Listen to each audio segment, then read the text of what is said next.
Hello guys and welcome back to this channel, where today guys I'll be showing you how to use conversations in Smartsheet. So guys, the first thing that you of course need to do is go to smartsheet.com and you'll be greeted by a website looking similar to this one. Now, when you did that, you just need to go and log into your profile. But guys, if you do not have one, you can always go and register to Smartsheet.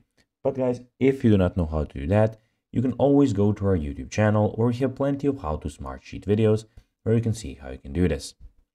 Now guys, that we got that out of the way, let's see what we actually have in front of us here.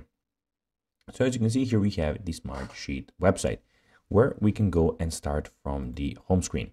So here we have some things that are suggested for us. So we can go and create a new Smartsheet here. Here we have our notifications, which I at the moment don't have any, but be sure when you have some, they will appear here. Here you have your folders, so you can browse here from your work apps, sheets, workspace, and deleted items. Here guys, you have the recently opened, and here you have your favorites. And guys, here you have, as you can see, just a second, it's loading. So you have your name. So just one thing guys, all the information that I am entering here is basically fake because for the sake of this video. So here you can search for work apps, share with you, recently updated.